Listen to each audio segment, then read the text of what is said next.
This program is designed to provide general information with regards to the subject matters covered. This information is given with the understanding that neither the hosts, guests, sponsors, or station are engaged in rendering any specific and personal, medical, financial, legal, counseling, professional service, or any advice. You should seek the services of competent professionals before applying or trying any suggested ideas.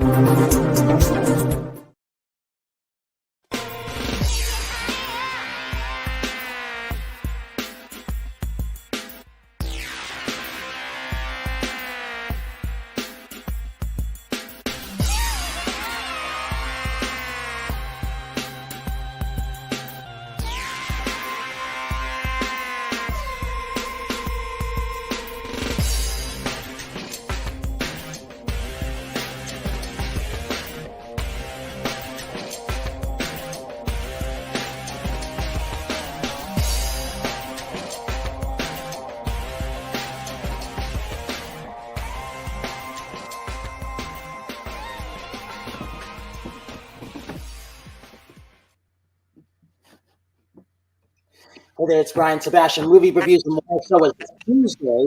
It's Movie Reviews and More Day. So here's another special show. And the reason why it's special is because we got a lot of people on today all over the place.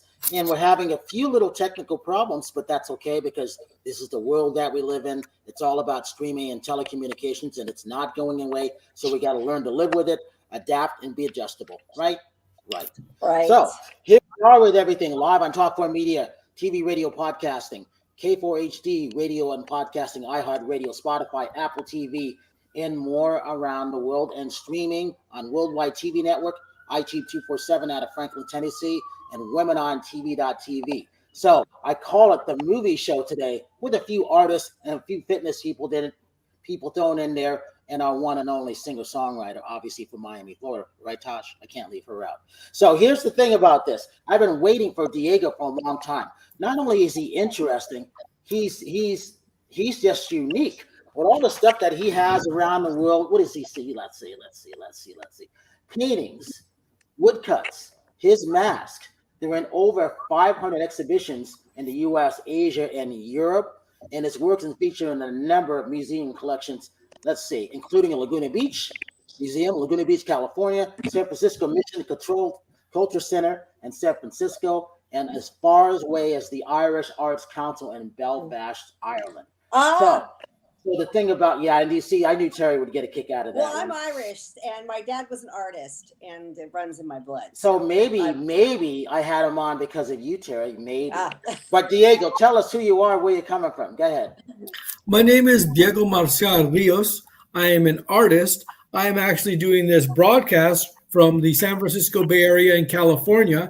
It is an honor and privilege to be amongst all these very distinguished and, of course, beautiful people. Yes, exactly. And here's the thing I like. So I haven't seen this movie yet. So Dastan, tell us who you are, because I never do this. I never throw someone on like this, but I had to have. We've got to represent Iran. There's so many great things out of there.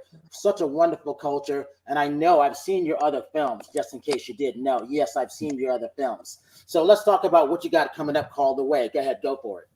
Hi, my name is Dastan Khalili, and we have a feature narrative coming out called The Way.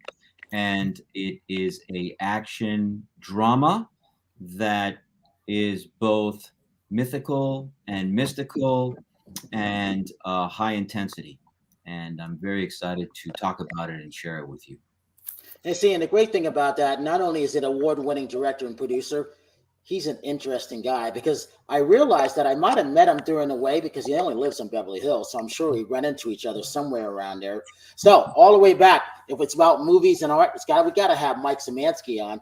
So journalist, activist, friend, fellow film critic. Mike, it's good to see you. Let's talk about what's happening with you. Go ahead. Hey, buddy. Things are opening up again. I actually went to a film festival, Screamfest, which is the horror movie festival, and they had some really great things in a 2-day, 4-day event, but 2 days of Bruce Campbell doing The Evil Dead 2 and Army of Darkness. It was really cool. And they had a Lost Boys kind of reunion, but a lot of really great new horror movies too, which was fun. All right, and we're going to come back to that. So all the way from Miami, I call her a singer-songwriter. I couldn't do a lot of things without her. Vocally, Tosh, obviously. She's hiding behind her microphone, or either she's frozen, but she's there. Tosh, you there? Yeah, she is. Oh, she's She's frozen. I love that frozen look. We're going to go back to, and from nonstop Redondo Beach, California, our new artist, fellow Irish person there. So maybe I had Diego on to make you happy, Terry. I'm not a new artist. I've been doing artwork my whole life. I just have now just kind of gotten serious about it. My dad was an artist. He did a lot of Gaelic artwork because, that's my family background is Scotch Irish. I don't know if you can see in the background, but I've got my Gaelic cross and Gaelic love knot there. So, but yeah, I'm working on some NFTs. I've got 2 series that I'm working on right now. I don't really want to say what I'm calling them yet because I want to wait till I have them out in public. But Brian's kind of seen a glimpse of them. So besides my fitness competing, I'm doing that on the side. So I'm excited about it. So Diego, for somebody like me who I've always been into art, who's trying to get their art out there, what would your suggestion to be for somebody like me? I mean, who's been more of a hobby but now kind of wants to show it to the world? Well, first of all, become a master at your craft. I've not seen your artwork, but it's most important that you technically become as good as you can because your competition is very, very good. Yeah, I know. Okay. First of all, you become top of your craft. Mm-hmm. Second of all, what you want to do is you want to build up your resume. Mm-hmm. You can build that up however you want to, either joining national competitions, local competitions, or whatever to get your artwork. That's what's going to give you credibility in the art world. Mm-hmm. From there, what you want to do, and this is going to be very difficult, you have to establish yourself in the major American museum collections, permanent collections. That's really hard. Mm-hmm. Sometimes it can be very political, okay? But you're going to have to establish yourself, meet with those curators, and get some purchasing in there. At that point, the people will see that you're of some credibility and some staying power in the art world. You're going to start getting newspaper reviews. At that point, you're going to collect those newspaper reviews and you're going to watch things snowball. You're going to apply for grants and more grants and more grants. But most important, you become a master at your craft. Mm-hmm. So, Tosh, since you just came back, and I hope you're not frozen, I'm going to let you ask the first question. And there she is. She's not frozen. Go for it. It's back. Yeah, sorry. I had to switch to my phone, the internet. Well, it's okay. I'm here. So, hi, Diego. I was telling you earlier before we got on live, I was taking a look at your artwork, and like I told you, it's so intricate. I feel like there's so much story behind each one. And what I was most drawn by were the masks that you make. It seems like it's so much time. Like, how long does it take you to create a mask like that? A mask? Only a few days. Only a few days. Only a few days. Oh my God. Things like quick I don't want to. Nothing. Do you do any workshops? Yes, I most certainly do teach. In fact, I just finished a teaching series I taught about 16 or 17 classes here in California, including the University of Chicago, University of Springfield, I think Fresno Art Museum, Marin Art City Museum, Sonoma Art Center, a number of different places. So a number of different times I'll teach a number of different classes. I both teach in person as well as via Zoom. I most certainly do teach. If you check my website and you check the calendar portion of there, they'll list all the classes I'm teaching per year. I am a teacher, an art teacher as well. Diego, I have a question. I am an older guy. I just turned 61, and I discovered my talent for painting. I'm doing acrylic painting, and I really love doing it. I only want to paint my dachshunds, my dogs, and I'm really good at it. And I just wondered if you have found that people later in life find different mediums that they're creative in. and surprise themselves. All the time. That's one of the great things about teaching is I'll be teaching an art class with a lot of people who haven't done that much art before. I've done just a little bit of art before, and they start working with me in their art classes, and they find out they're really good. Happens all the time. Also, in terms of you teaching your painting, your passion, which is your dogs or whatever, keep it up. Don't stop. You'll get better and better and better at it. And don't listen to what other critics say. They snipe there and there. You want to do what's important to you. It's your artwork, nobody else's. Nobody else's vision. It's your vision. You carry on. You paint those dogs as best as you can. As you carry on your vision, you get good at it. Other people will start to be more enlightened by your vision, and that's what's important. That you carry on your vision and nobody else's. Thank you. Yeah. So, I have a question.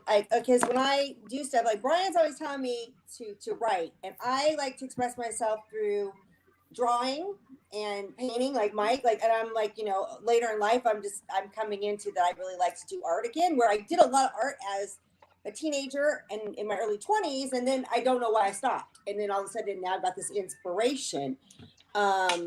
So again, it goes along with Mike. So you feel that you should, what's inspiring you is what you should paint, or where do you get your inspiration from? I am a crazy guy. I have this incredible psychic stream which floods me with material all the time. So I don't know if I'm normal. Okay. I hear other people have problems in terms of where to stop creating or whatnot, where to start creating. I say, look in yourself. Look in your life and see what's important to you or what's interesting in you, and depict that in your artwork at first. Again, other people may or may not think that's interesting. Do not listen to them. Become a good person at your craft, become very good at your craft, and keep to your guns, whatever that subject matter may be. You want to paint flowers, paint flowers. You want to paint trees, paint trees. You want to paint birds, paint birds. If you want to do political artwork, I know the guy to talk to. It all depends on what you want to do. What's most important is you do something which is important to yourself. Eventually, and you keep at it and you get your skill level up, other people will see it for what it is. Beautiful. And again, there's no excuses for producing beautiful artwork in this world.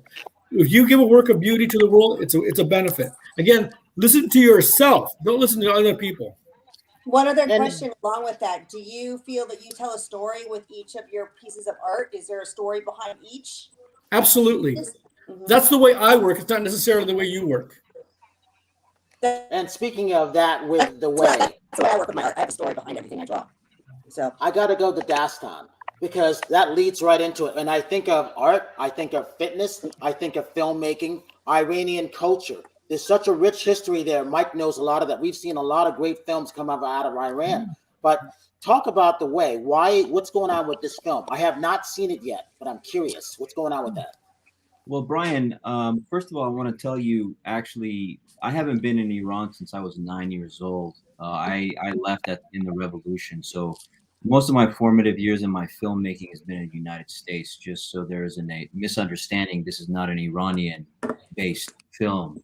It takes place in LA, and it is a urban street style movie.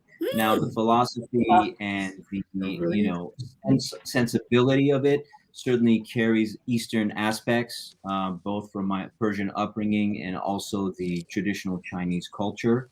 The story is a woman who is on death row, and it's the last 24 hours before her execution.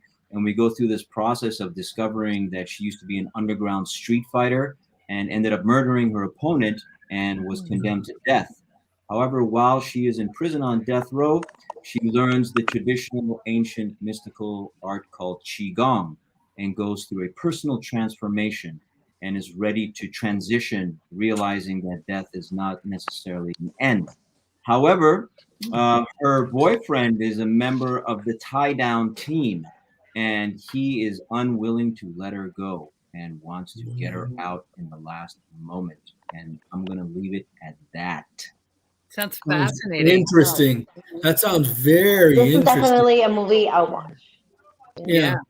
Great. So Megan, I think Megan jumped back in. Can you hear us? I can hear you, yeah. All right. So as that actress, writer, producer, I haven't come up with a nickname for her yet, but I will. The one and only Megan Henry. So Megan wanted to be on here. So it's always about art, music, and movies. So that's really, really good. So Dastan, so this is at AFM, right? Is that correct? This film actually is going to do a theatrical run in Beverly Hills at the Music Hall on the 12th until the 18th of this month. And then it'll be out everywhere for sale on January 4th for purchase and then go streaming and all of that. Fantastic. I'll be there. That's fantastic. And we've won like 28 awards at this point. Wow. Amazing. Hey, talk about this. Had there been many women on death row? There have been actually. I did years of research on it, and there have been quite a few women on death row with some very interesting stories. But the genesis of the story actually is my previous feature was a documentary called Master, where I traveled with a 80-year-old Qigong Kung Fu master through China with his granddaughter as he revealed the odyssey of his life and how he got mastery in his art, and he was also a healer. And then I came across Victor Hugo's first novelette, The Final Days of a Condemned Man, which is about capital punishment in the 18th century. And I thought, wouldn't it be fascinating if you had someone in that position, but they go through this kind of spirit transformation and making it a strong woman, because I believe in having very strong female leads, having been raised by very powerful women. I think it's sounds really heavy, man. Cool. Sounds good. Sounds real heavy. And Diego, you also you do a lot of things in the area. Talk about your background of helping those troubled people, if we can put it that way, right? I most certainly do. I have about 20, 30 years of working with individuals that are coming out of the criminal justice system. Sometimes they call them justice involved. Sometimes they call them reentry clients. Those are individuals who've done many, many, many years in state prisons and that sort of stuff. They come to my office for retraining, and I'm the person that gets them, does their case management, gets them their housing, gets them located in jobs, gets them psychological services and that sort of stuff. And I've done that for about the last 20 years. I most certainly have. Megan, since you came back with us, which I'm glad you came back with us, tell everybody what you do. Yeah, me too. Yeah, so, well, I have to say I'm very proud of myself because I figured out, I think, what the glitch was, and I'm not technically savvy. So here we go, right? We're shifting and moving into higher states of being. Exactly. I'm an actor, writer, producer, speaker, paradigm shifter, and just really here to serve my gifts in my fullness. Mm-hmm. Well, I'm glad you got back on. That's the whole important thing. And all of a sudden, she sounds crystal clear. So you did something correctly, didn't you? I think so. Fingers crossed. Exactly. Dastan, I wanted to find out, when did you film The Way? And did you have any problems? What's going on with how filming is going the last 18 months, would you say? Oh, yeah, it was really interesting. We filmed September, October of last year, actually. So within just a couple of months of going into the pandemic, the entire industry had been shut down. We still went for it. A couple of weeks just before we started, the rules and regulations came out. There was no vaccine at that time, so we had to hire an entire compliance team. Everything was being wiped down every hour. Everybody had to wear masks. Every day, everybody had to get tests. It was extremely strict, very, very challenging. I mean, making a movie is hard as it is, but it really was extreme in its difficulty. However, I have a great background in preparation, coming from the theater and personal practices. So I spent at least a couple of months before going into production working with everybody from the actors to my DP to production designer, getting it all dialed in. So when we showed up, we were ready to do it, and we knocked it out in 3 weeks, man. Wow. And it was, yeah, we survived 3 situations where we almost got shut down, but we were able to execute and come in a day early, and I got everything I needed.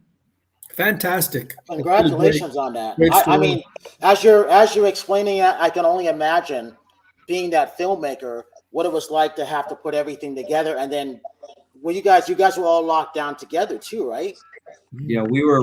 Luckily, most of it takes place in a prison. On the last week, we had to go out and shoot in downtown LA in different locations. Wow. But most of it was in a LA County Sheriff's prison. Wow. Wow. That must have been interesting at that time also. Yes, definitely very interesting interacting with them, and they were very supportive and helpful, and very grateful to the sheriff's department.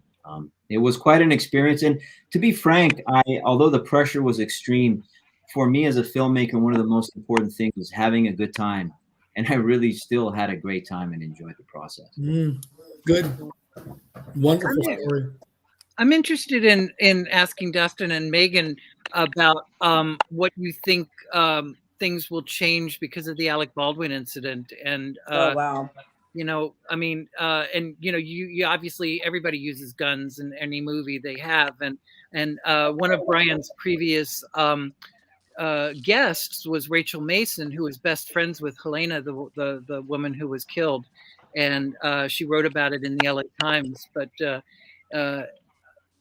how do you see this changing the industry, or if at all? Well, I think, Mike, the biggest impact in my experience was going to be in the independent film space.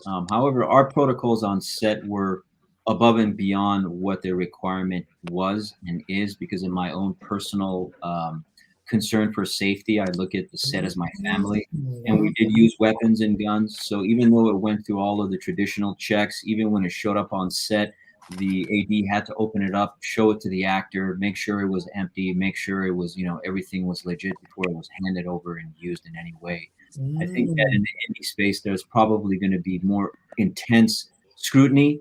I know on bigger productions, having been on them, the level of scrutiny is very, very, very specific. But it's going to ratchet up to a certain degree. And I know right now in New Mexico, nobody, and a couple of friends just came from a project they're shooting. They're all using rubber weapons right now. Nobody is using real guns. But I do not think it's going to be completely discontinued, as it were. It's going to get stricter. Wow.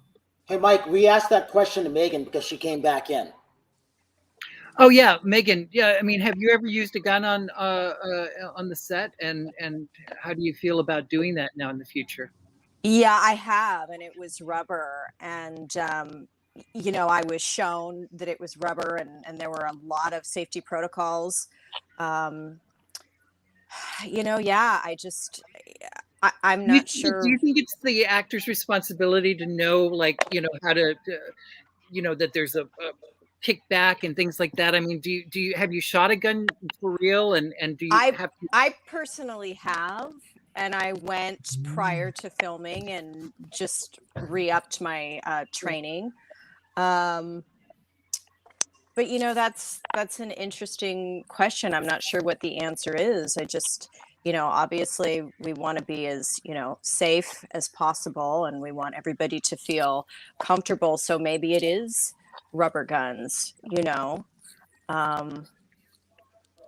just have to keep everybody safe.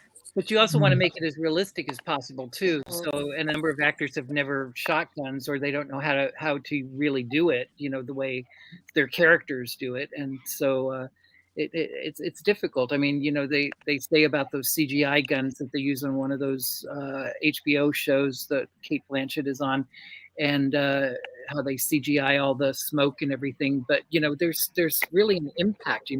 Rubber guns are not a heavy guns, and so you have to be a real actor to think about it and how you're holding it and that kind of thing, right? Wow. Yeah, So I'm gonna throw that one to a director. Yeah, I mean, the solution, Mike, is having been on many, many sets with firearms, the armorer usually are extremely proficient. The problem that, from what I'm understanding in New Mexico and other situations, is that, see, when you're on an independent budget, you are seriously pressed for time. And there's this really intense sense of hurry, hurry, hurry, hurry, hurry. So a lot of things that should be looked at are overlooked or pushed aside. And really, in my personal opinion, that comes down to the leadership. And it is important, even when you're shooting in COVID and on a super strict situation like I was, to take that 60 seconds, to take that 2 minutes, even after everything has been shown, you come up on set with the weapon, It is open and it is shown right there before it is handed over and used. I think that if we do that, that will help have huge impact on mistakes or anything like that happening, in my personal experience. And if the person doesn't know how to shoot the weapon, you have to take them aside, the armor. And I did this initially way back when I started. I said, take me aside, put in the blanks, let me shoot it, let me experience it. And they did. And so crossing those bridges, taking that extra 5-10 minutes, even though you're on like, go, it'll make a big difference. And you'll make your time if you know what you're doing, in my experience. Hey, Tosh, you were going to ask a question, I think, right? Yes, so this is for Dastan, right? Sorry, I don't want to mispronounce your name. Yes. So the question is, so since the lead actress is a street fighter, underground street fighter, did you have to look for someone that already knows how to fight, or did she have to go through training to be able to really get into the role? Both. It took 6 months to cast this movie, and especially when the pandemic hit, so many auditions had to happen just like this, which is very difficult. But basically, I was looking for someone who had street experience, who had challenging life, because it's a film that has a lot of grief and tragedy in it, but there's also softness and family, and who could handle getting in the thing. And what I wanted to do was I wanted to have an all-women's stunt team. Oh, I love that. Wow. So Congratulations. the coordinator was a woman, all my stunt performers were women, and of course the fighters were all women. And part of what the audition was is I had to see their skills. I had to see if they could throw, if they could kick. And then when they got the part, they went in, like my lead, she went and trained with an amateur Irish boxer for 2 months straight until, that right hook, that cross, that jab, I want it to look real. It's got to be gritty. So all of those bridges had to be crossed. And Eli, who played Jane, when I finally, when it came down to a few people, I said, okay, I'd like to just meet and have a conversation, because I've only seen you on Zoom, just to see who you are in person. And I did. And she told me her life story, and she'd gone through tremendous amount of difficulty and challenge and overcoming very difficult things. So the combination of all of those things informed the role. And the funny thing about making movies, at least for me, I've found over the years that destiny kind of plays a part in all of it.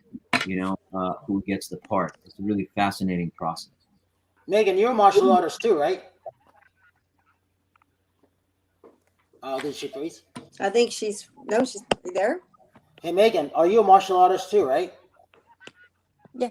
Oh, am I what? Are you a martial artist also?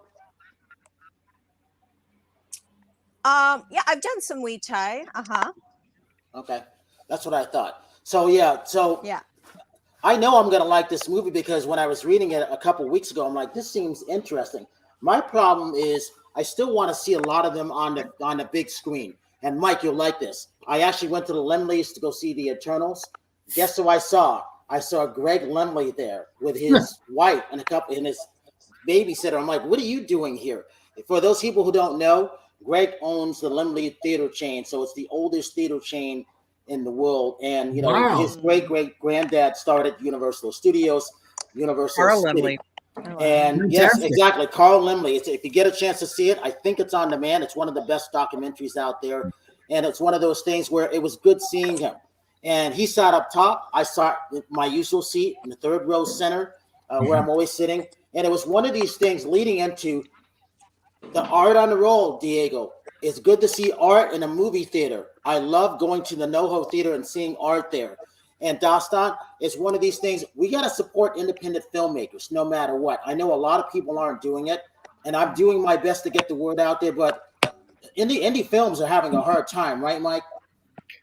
Well, and really, that's all there is these days. I mean, it's Dawson was talking about bigger budgets. I mean, the reality is that the kind of work that you guys are going to be doing from now on is the smaller independent films. Unfortunately or fortunately, you can do a lot more things, but and have a lot more freedom. But I don't think the big budget movies are going to be the mainstream. I think it's going to be the small independents.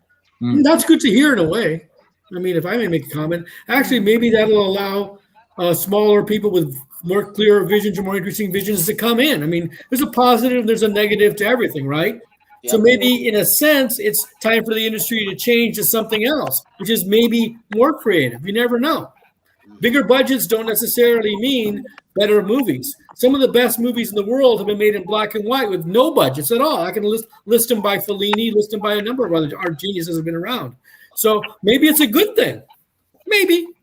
And there's a lot of outlets now. I mean, there, Netflix and Hulu and all these are hungry for all kinds of product. But, the reality is the younger generation, my nephews who are, in their teens and 20s, they like to watch on their little handheld devices. Sure. They can watch a movie I can't watch a movie on a phone. I'm sorry, but No. they do. I can't either. I can't. No.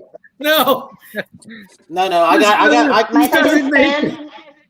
No, I gotta pay homage to the big screen people. Yeah. and Dastan, I think you'll appreciate that. I had to psych myself to go to the second show because I'm still about safety. And the good thing about this, I used to hate reserved seating. Now I like reserved seating because I want to know how many people are actually paying to go support a film. Right. That is important to me. And I was talking to Greg. I'm like, Greg, I'm doing whatever I can to get people to come to the theater, but it's not easy. No. I mean, let me ask everybody, when's the last time you went to the movies? This is going to be really hard, at least a year and a half. And it kills me because I love going to the movies, but it's not safe. I find myself, whenever I see crowds of people, I just avoid the area. And I always have my mask on here in California. The reason isn't because I want to do it. I'd love to do it. And I'm even triple vaccinated, but people who are triple vaccinated are still coming down with the sickness, COVID and other things. So last time, probably 18 months ago, and that sounds terrible, but it's the truth. And the reality is they say, well, you got to have your mask on. I mean, California is really strict about it. And I love the fact that they are. Sure. But, they also say, unless you're eating or drinking. Well, guess what? I get the huge drink and the big popcorn so that I will be eating and drinking all the way through it. All right. So here's what I do. So I sit in the center, and everybody who knows me, I sit in the center row, C9, and I like to have my space in the front, my space in the back, because I always like to be away from people. Mike and I have been sitting in the same seats. We would always have the aisle seats where we can stick our feet out. We didn't like when people got up to go to the restroom. We hated it. I still hate that. So about me, I got to have my buttered popcorn, large popcorn. That's important. And I want to be able to enjoy these independent films. So again, Dastan, this is where you come in. We are there to support those independent filmmakers for better, for worse. I really appreciate that, Brian, and you can support The Way from Friday to Friday, starting this Friday the 12th at the Lumiere Music Hall in Beverly Hills, 3 shows a day on a big screen. I shot it for the big screen, and it's 5.1 surround, and it looks gorgeous, and it pops, and it's 90 minutes of introspection and, intensity and everything that you want a movie to be, I hope. And all the information is on the website. Fantastic. It sounds fantastic to me. And Megan, you get to talk about you now. We want to hear about you and the film because you're an award-winning film too there. Go ahead. Yeah, well, last time we spoke about Guardian, which is still, viewable, I believe, on Rumble. And somebody asked me about it the other day. But, she's also been through some things, and she's a tough one, and she, I believe last time I said that she's God's avenger, right? So whatever your thoughts are about that, good, bad, right, or wrong, and the whole idea of vigilante justice, right? And is that something that we should be doing, or sort of all of the ideals and perspectives around that. But it was a really fun role. I think I'd mentioned last time, thankfully for the Catholic upbringing, I could really understand the texture of the religious component to it. And it's been a while since I've been in catechism classes, and I had a bit of a difficult time with some of the Bible verses like rolling off my tongue, and they're just sort of sprinkled throughout, so. But that was that was a fun character, and I got to jump over a bar and hit a bag. So that's always fun. Show off a little bit of. See, and the reason why I wanted you to mention this, because Mike and I, we are the last of those dying film critics. I'm really a movie whore, that we want to find those movies. We want to see what we can see. And Tosh, I don't want to see it on a phone. I want to see it on the big screen.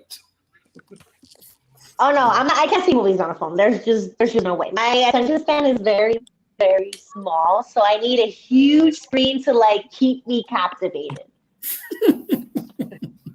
All right, Dastan. I hope that makes you feel good. We're all about supporting on the big screen, so that's a good thing, isn't it? Yes.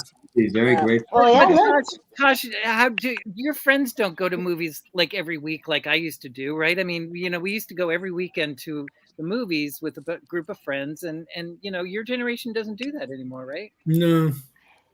Yeah, no. Usually, like the last time I went to the movies was maybe like a month ago, but I do watch movies every weekend, but it's through Netflix, like on a TV. But I just haven't had like movies that I'm like, okay, I want to go see it. The only movie I do want to go see, like in the theaters, is Encanto, which is a Disney movie that's coming out soon. I love stuff like Coco, like those kind of movies. I freaking love them. So I would definitely go to the movie theater to go see that one. That's what I'm waiting for. All right, Tosh, tell everybody who you are, what you do. Yeah, so I am a Latin pop singer-songwriter from Miami. I started about a year and a half ago taking my career like really seriously, and I was like, okay, this is the move I want to make. This is the career I want to really put everything into. So I do have a couple of songs out. I did release my latest single called ¿Qué pasó? About a month ago, and it's been doing super good. If you want to listen to it, I'm available on all streaming services. And the fun part about this song, it's a very like tropical, vibrant beat, and it's the story about how I met my boyfriend at the club. So it's a fun song, based on a true story. And I've always wanted to create music that just kind of gives off that energy of like good vibes. That you hear it and like you're like, oh, okay, I can listen to this. So that's what I'm trying to build here in Miami. So Fantastic. Diego, talk about this. What's been happening with you with going to the gym and your fitness? You talking to me?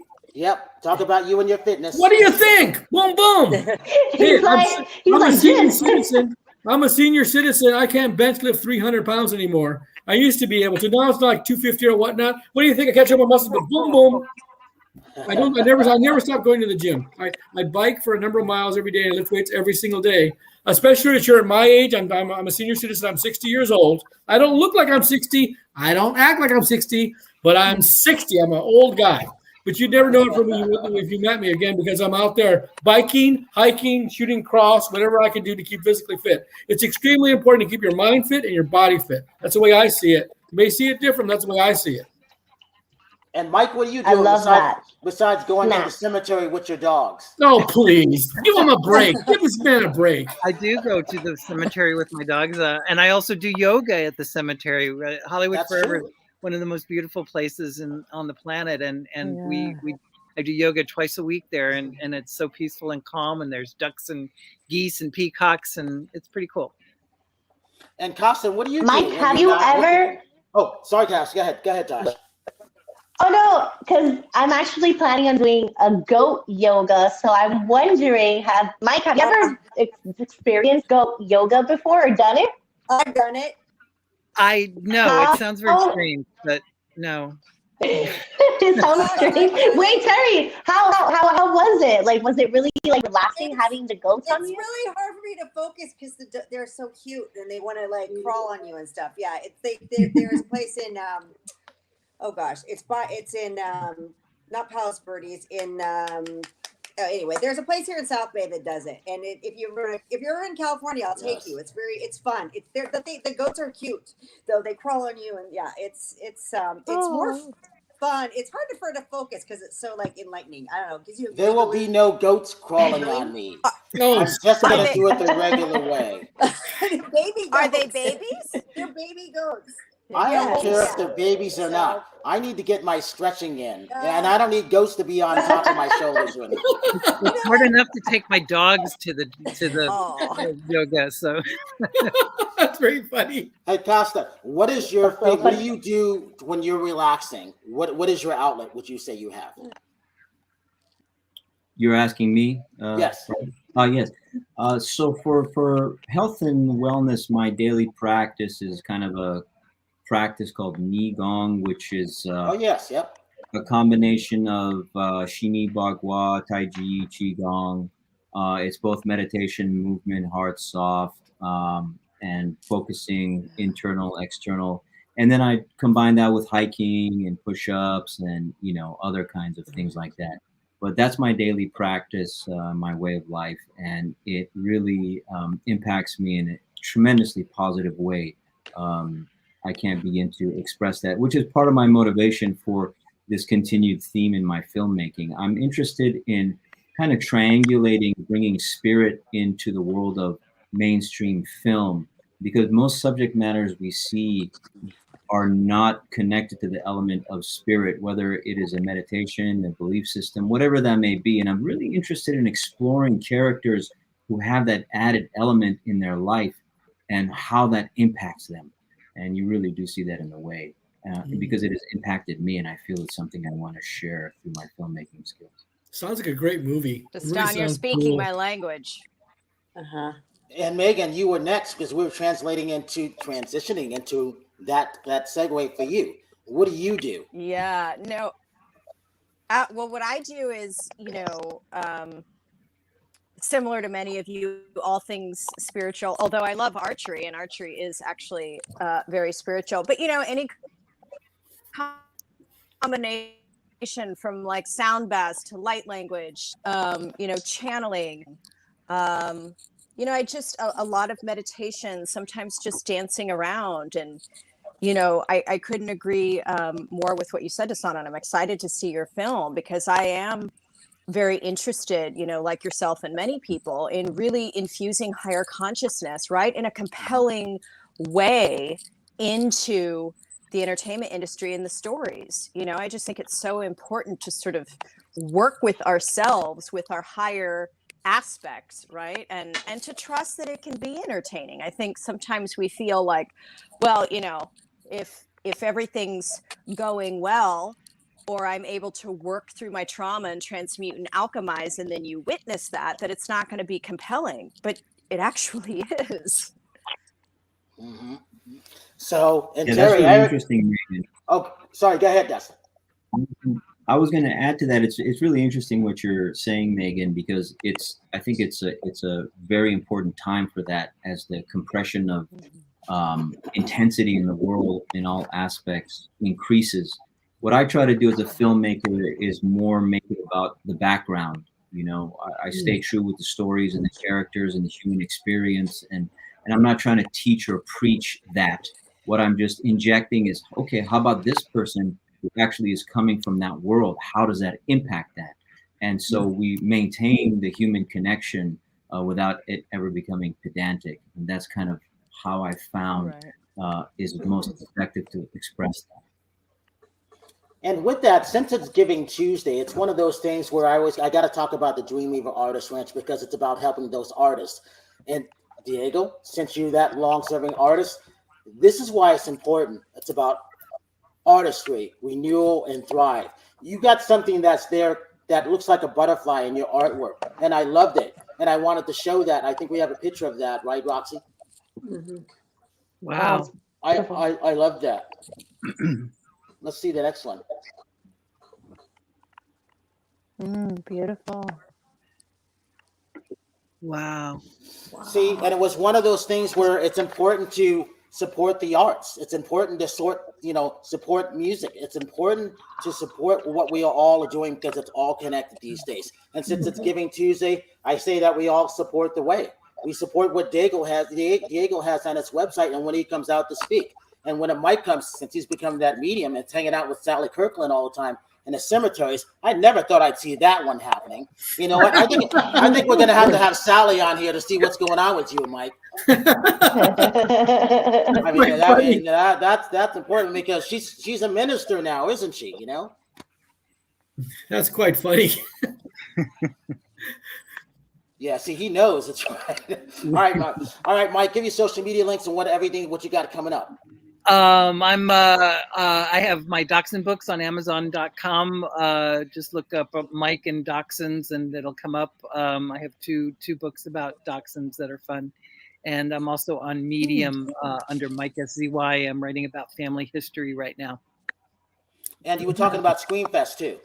Oh yeah, Screamfest was cool. In fact, one of the best movies I saw there is a fictional version of the Eileen Wuornos story called Eileen Boogie Woman, and it shows about how she a fictionalized version of how she seduced a billionaire in Florida. So it's kind of an interesting movie. And Nick Stahl is making a comeback on a movie with Robert Patrick called What Josiah Saw, which is a really great horror movie that's coming out early next year. Wow. And Diego, what do you got coming up? And give you social media links for everybody. Media links, best thing to get a hold of me is just Google my name. I'm always in some sort of interview with some sort of movie company or some sort of TV company. Just literally just Google my name and Google News. It's going to come up. Also, just go to my website. I list things on my calendar, DiegoMarcialRios.com, and that'll list a lot of stuff. Also, just put my name in YouTube and you get my latest interviews and you get my latest any documentaries done on me or commercials I may be placed in or whatever. Also, to let you know, it's been a tremendous pleasure talking to you guys. You guys are all very smart and seem very talented. Wow. I'm very honored to meet you all. And don't forget, Giving Tuesday, support artists, support those filmmakers, support those singers, songwriters, support the arts. Megan, give you social media links. Go ahead. Megan, your social media links. Oh yeah, you can. Yeah, you can follow me at actormeganhenry.com. Of course, my new IG account, official Megan Henry. And I'm working on my book, and then I've got some film projects coming up first part of the year, which I'm excited about. Fantastic. Sounds fantastic. Terry, nonstop, go for it. My website is Terry Marie. TerryMarieOfficial.com is my website, and then Terry Marie Nonstop on all social media platforms. And then next week we'll be talking about with RN Nation. Who else do we got? Oh, we got Angelica Robles next week, Chief Interrogator, FBI, we got Terry's band that she's in. Yeah, I'm in their video. I'm in their rock video. Their album is being released early next year, and I'm going to be in another one of their videos. So I'm getting featured in 2 of their videos for their album. So I'm excited. Wow.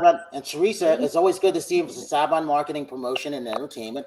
PR is always good to see her. So Dastan, you get the last word on everything. What do you got coming up? What are you working on?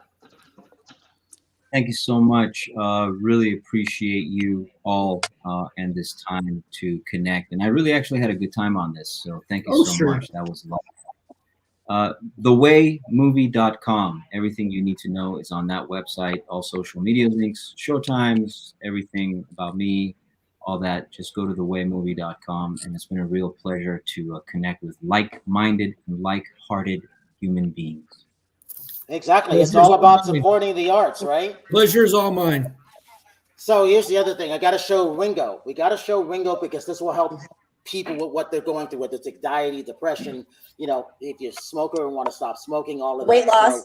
So, yes. Well, weight loss and anxiety, that too. Mm-hmm. So we have a photo of Ringo. It's a little nose ring. It's essential oils. I go to sleep with it. Actually, it helps. I could actually sleep through the night instead of getting up and talking to somebody from another country every night. I use it for energy. Yes. Oh, see, Mike knows about it too. Mike's got it in his hand.